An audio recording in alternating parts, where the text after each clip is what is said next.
I'm so tired. Okay, this is gonna be terrible.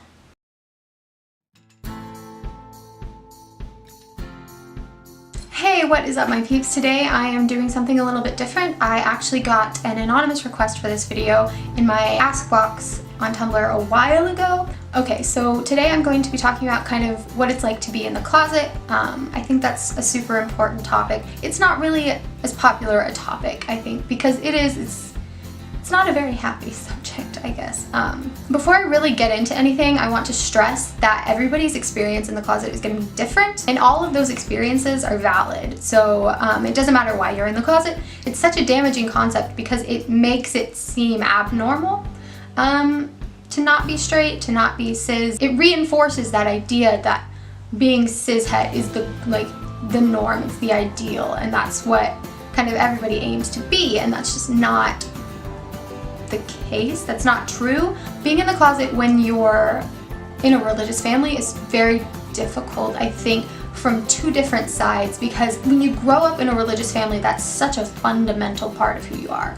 In cases where, you know, it's kind of like the more traditional religious values, it's hard to reconcile those two parts of yourselves. In the more religious, kind of conservative part of your being, I guess, it's say, you know, like, this is wrong, this is bad, you shouldn't have these thoughts, you shouldn't have these feelings. And then the other part is just telling you, like, this is natural, this is who you are, and it's okay.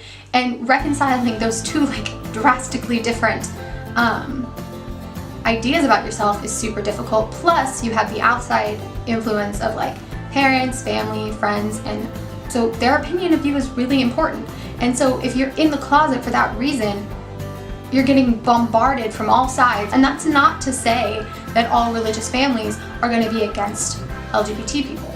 Like, there are a lot of people who, you know, can reconcile the two because they recognize that, hey, you know, there are a lot of things in the Bible we don't talk about anymore. And something that's supposed to be about acceptance and love and charity and kindness.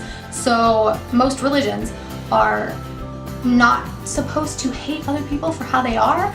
Just because the closet is a damaging concept doesn't mean it's not necessary, and doesn't mean that you should be ashamed for not being, like, out and proud, and, like, you know, you shouldn't be ashamed for staying in the closet, ever. I mean, for any reason. You should never be ashamed for not sharing your sexuality with everybody you meet.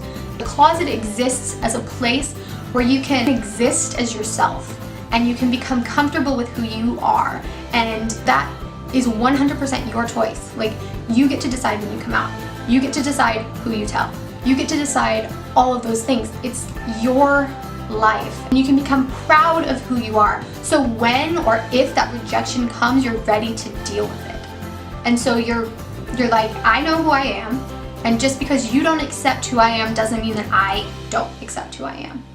Because that's such an important place to get to. It's like, okay, one of my favorite YouTubers, Miles McKenna, says, you know, I'd rather be hated for who I am than loved for who I'm not, or something along those lines.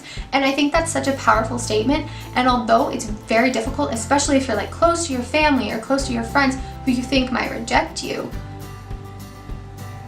doesn't mean it's not true. You should love yourself and be proud of who you are, because being LGBTQ is not dirty, it's not inappropriate. YouTube, it's not inappropriate to be LGBTQ, but whatever, you know, like, hopefully you'll figure out your mess eventually. You should love yourself and be proud of who you are. I mean, you have to keep in mind that some people can change, but you also have to keep in mind that maybe some people can't, and you just have to kind of weigh the pros and cons. You don't ever have to come out of the closet, but if you want to, just know that I love you, and a lot of people love you, and support you and who you are, and validate your identity. So just keep that in mind, I guess.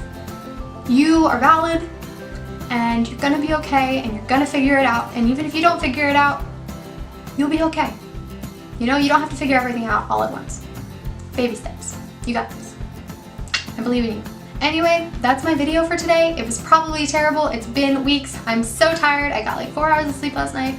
I'm like holding my eyes open with Elmer's glue. It's not working very well. They're like drooping shut, but whatever. If you have any video requests, you can head on over to my Tumblr ask box. I will link it down below. I'm done with capstones, so I have more free time. If you have a video request, I will try to be faster about it. This was like literally 2 months or something. Not really 2 months, it was like a month and a half maybe. So I apologize again, but usually if you send in a request, it will not take me that long. I have 2 other video scripts that I'm actually working on right now.